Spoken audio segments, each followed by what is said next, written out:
शिवसेनेच्या नवनिर्वाचित नगरसेवकांचं उपमुख्यमंत्री एकनाथ शिंदे यांच्या हस्ते सन्मान। उपमुख्यमंत्री एकनाथ शिंदे यांनी मुंबईतील वांद्रे येथील ताजलँड्स अँड हॉटेलमध्ये जाऊन शिवसेनेच्या नवनिर्वाचित नगरसेवकांचं अभिनंदन करून त्यांना पुष्पगुच्छ देऊन सन्मानित केले। यानंतर त्यांनी शिवसेनेच्या सर्व 29 नवनिर्वाचित नगरसेवकांशी संवाद साधला। यावेळी त्यांनी आपल्या प्रभागात लोकांना दिसून येईल असा बदल करावा, आपण केलेला बदल लोकांच्या लक्षात यायला हवा, शिवसेनेची प्रतिमा डागळली जाईल असं काम आपल्या हातून घडू नये याची खबरदारी घ्यावी असंही सांगितलं। तसंच आपल्या प्रभागातील कामं दर्जेदार उत्तम व्हावीत यासाठी आपण सर्वांनी प्रयत्न करावेत अशी अपेक्षाही त्यांनी व्यक्त केली आहे। आपल्या भागात स्वच्छतेला सर्वोच्च प्राधान्य देऊन प्रभागाचा सर्वांगीण विकास करावा अशी अपेक्षाही त्यांनी व्यक्त केली आहे। यावेळी शिवसेनेचे सरचिटणीस राहुल शेवाळे, शिवसेनेचे सचिव संजय मोरे, शिवसेनेच्या प्रवक्त्या शीतल म्हात्रे, प्रवक्ते राहुल लोंढे आदी देखील उपस्थित होते।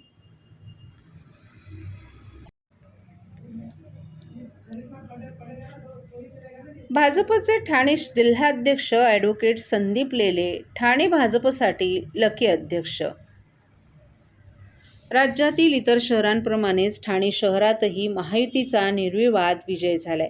पक्षाची संघटनात्मक धुरा सांभाळणारे जिल्हा अध्यक्ष संदीप लेले हे भारतीय जनता पार्टीचे लकी अध्यक्ष ठरले असून 2012, 2017 आणि 2026च्या भाजपच्या विजयात संदीप लेले यांचा सिंहाचा वाटा आहे। 2012 मध्ये 4 वरून भाजपनं 8 पर्यंत जागा निवडून आणल्या, तर 2017 मध्ये भाजपनं प्रथमच स्वबळावर निवडणूक लढवली। यामध्ये लेले यांच्या अथक मेहनतीमुळे एक वेगळाच करिश्मा करून दाखवत 8 जागांवरून 23 वर आकडा पोहोचवला, तर 2026 मध्ये 28 जागांवर मजल मारली आहे। युतीमध्ये लढलेल्या या निवडणुकीत भाजपचा स्ट्राईक रेट सर्वात जास्त आहे। 28 जागांपर्यंत मजल कौतुकास्पद आणि अभिनंदनीय आहे। ठाणे शहरामध्ये जनसंघाच्या काळापासून राष्ट्र प्रथम, नंतर पक्ष आणि शेवटी स्वतः ही विचारधारा बाळगणारी शेकडो नागरिक आहेत। भाजपच्या स्थापनेनंतर प्रतिकूल परिस्थितीतही अनेक कुटुंबियांनी निष्ठा, आत्मीयता आणि आपुलकीने पक्षाचा प्रचार केला।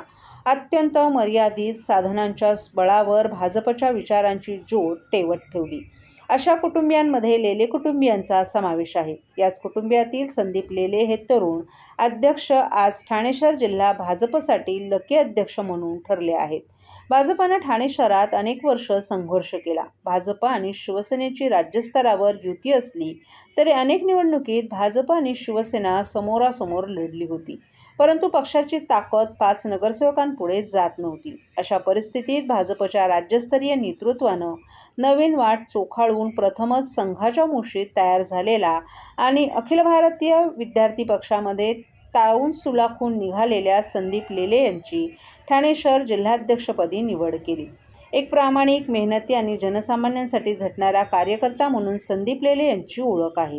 ठाणे शहरातील सामान्य नागरिकांसाठी त्यांनी विविध आंदोलनं केली। जनतेच्या हाकेला धावून जाणारा एक सामान्य कार्यकर्ता अशी त्यांची ओळख आहे। त्याचबरोबर त्यांनी विविध सामाजिक, सांस्कृतिक, साहित्य आणि धार्मिक उपक्रम राबवले। त्यामुळे नव्या दशकाचा भाजपचा चेहरा म्हणून त्यांच्याकडे नागरिकांकडून पाहिलं जात आहे। जिल्हाध्यक्षपद सांभाळताना संदीप लेले यांच्या नेतृत्वात भाजपनं 2012 मध्ये युतीमध्ये निवडणूक लढवली। या निवडणुकीत संदीप लेले यांनी वरिष्ठ नेते, पदाधिकारी आणि तरुण कार्यकर्त्यांची साथ घेत भाजपचं संख्याबळ प्रथमच 4 वरून दुप्पट म्हणजे 8 पर्यंत नेलं। त्यावेळी त्यांच्या संघटनात्मक कौशल्याची चुणूक दिसून आली।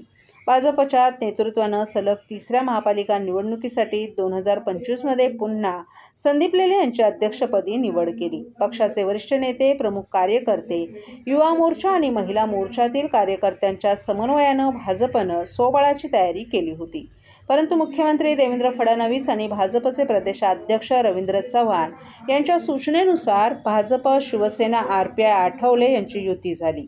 या युतीतून पुन्हा भाजपचं संख्याबळ हे 23 वरून 28 पर्यंत गेलं आहे। ठाणे शहर भाजपसाठी समर्पित वृत्तीनं कार्य करणाऱ्या संदीप लेले यांच्या नेतृत्वाचा हा विजय आहे।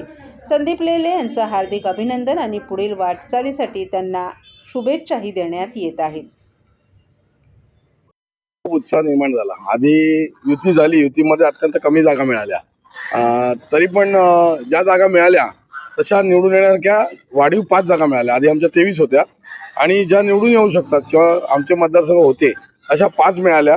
त्या 5च्या 5 आम्ही एक्स्ट्रा निवडून आल्या आणि आमच्या 28 जागा एकूण आता आलेल्या आहेत.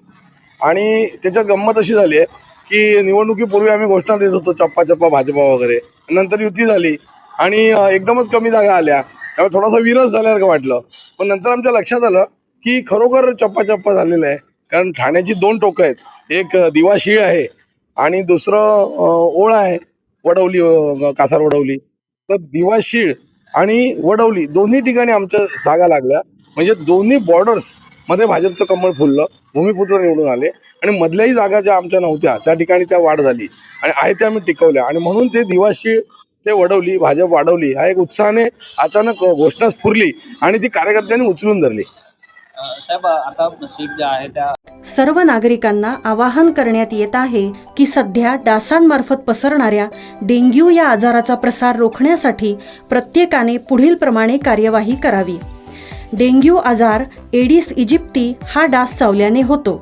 या डासांची पैदास साचलेल्या किंवा साचवलेल्या स्वच्छ पाण्यामध्ये होते. 8 दिवसांपेक्षा जास्त दिवस पाणी उघडे व साचून राहिल्यास त्यात डास अंडी घालतात. अंड्यांच्या अळ्या तयार होऊन पुढे डास तयार होतात. यासाठी आपल्या घरातील पाणीसाठे उदाहरणार्थ बॅरल्स, पिंपे, टाक्या, हौद, रांजणे इत्यादी दर आठवड्याला रिकामे करून घासून पुसून कोरडे करून पुन्हा भरावे. 1 दिवस कोरडा दिवस म्हणून पाळावा.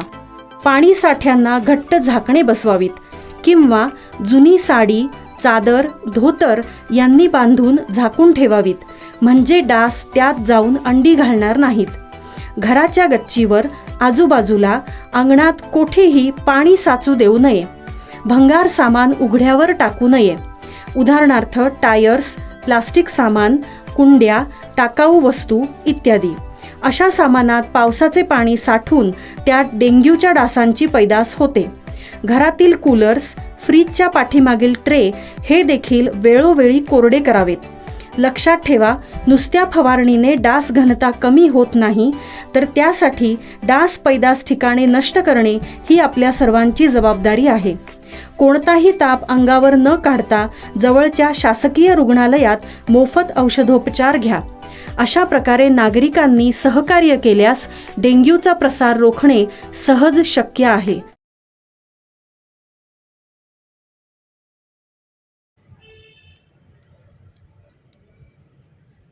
राज्यात MIM का वाढतो याचा विचार भाजपनं करावा. सगळीकडे वातावरण खराब करण्याचं काम भाजपच करत आहे असा आरोप राष्ट्रवादी शरद पवार गटाचे आमदार जितेंद्र आव्हाड यांनी केला आहे. ठाणे महापालिका निवडणुकीत राष्ट्रवादी शरद पवारच्या निवडून आलेल्या नगरसेवकांची आमदार आव्हाड यांनी ठाण्यातील पक्ष कार्यालयात भेट घेतली. या भेटीनंतर त्यांनी पत्रकारांशी संवाद साधला.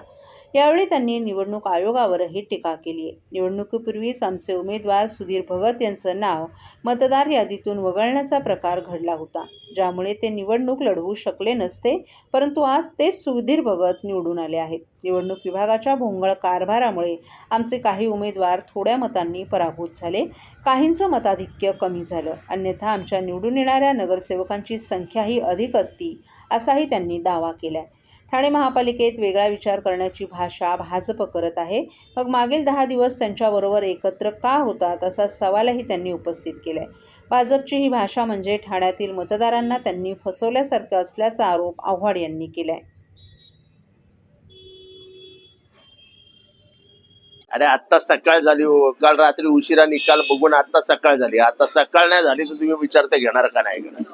काँग्रेस जर तुमच्या बरोबर असले असते तर तुमचे फिगर्स थोडेफार कुठेतरी वाढले असते. आता इट्स आणि बट्स वरती उत्तर देणं ची वेळच नाहीये, पण सगळ्यांनी एकत्र राहायला पाहिजे होतं असं माझं मत आहे. काँग्रेस बरोबर असती तर फिगर्स किती वाढल्या असत्या मला माहित नाही, पण लीड मात्र 8-10 हजारांनी वाढलं असतं. तर विक्रांत चव्हाण यांनी राजकीय संन्यास घेतलाय. काल त्यांनी पत्रकार परिषदेमध्ये असं सांगितलं. तोच विरोधी पक्ष. एकंदरीत तुम्ही ठाणे महापालिकेचा जो निकाल लागलेला आहे त्या निकालाकडे कसं पाहता?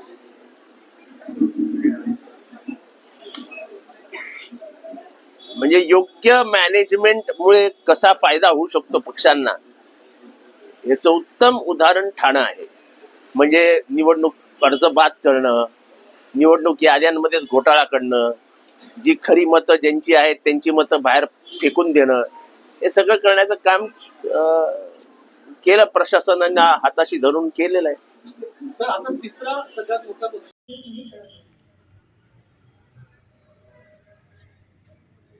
शिळफाटा ते वडवली अशा प्रकारचे बॅनर्स शहरातील मुख्य चौकांमध्ये लावल्याचं दिसून येत आहे. ठाण्यातील चौकात या बॅनरच्या माध्यमातून पुन्हा एकदा भाजपनं सेनेला डिवचले. ज्या ठिकाणी सेनेची ताकद होती त्याच प्रभागात सेनेच्या बरोबर लढून आता मतदारसंघ काबीज करण्यास त्यांनी सुरुवात केली आहे. खास करून आगरी समाजाचं प्राबल्य असणाऱ्या मतदारसंघाच्या उद्देशानं बॅनरबाजी करण्यात आली आहे. कालच पालिकेत एकत्र लढल्यानंतर भाजप आमदारांनी वेगळी भूमिका मांडल्यानंतर आता आमदार निरंजन डावखरे यांच्या कार्यकर्त्यांनीही लावलेल्या बॅनरची चर्चा जोरदार सुरू आहे. मधल्या आणि 3 राबोडीमधल्या जागा आहेत. याच्या व्यतिरिक्त जे आम्ही 28 जागा लढलो त्या 28 जागांमध्ये 100% स्ट्राईक रेट हा आम्ही सगळ्यांनी भारतीय जनता पार्टीच्या कार्यकर्त्यांनी मेंटेन केला आणि ह्या भारतीय जनता पार्टीच्या कार्यकर्त्यांच्याच माध्यमाने खरं तर त्यांनी केलेली मेहनत याच्या माध्यमाने होऊ शकला. त्याच्यामुळे निश्चितपणे आमचा याच्यामध्ये जो निर्धारनामा मध्ये आम्ही शब्द लोकांना दिला, जो वचन आम्ही लोकांना दिला आणि ती अपेक्षा निश्चितपणे लोकांची आहे. कारण आमचं जे राज्याचं नेतृत्व आहे माननीय फडणवीस साहेबांच्या माध्यमाने आम्ही utmost transparency in administration, accountability in administration आणि त्याच्याचबरोबर डिलिव्हरी या ज्या गोष्टींमुळे काम राज्यामध्ये चालू आहे, त्याच्यामुळे नगरपालिका असेल, महानगरपालिका असेल, याच्यामध्ये भारतीय जनता पार्टीला लोकांनी भरभरून यश दिलेलं आहे. आणि त्याच्यामुळेच तो जो दिलेला शब्द आहे तो पाळण्यासाठी जी कुठली भूमिका महानगरपालिकेमध्ये आम्हाला घ्यावी लागेल ती आम्ही निश्चितपणे लोकांच्या, ठाणेकरांच्या हितासाठी घेऊ.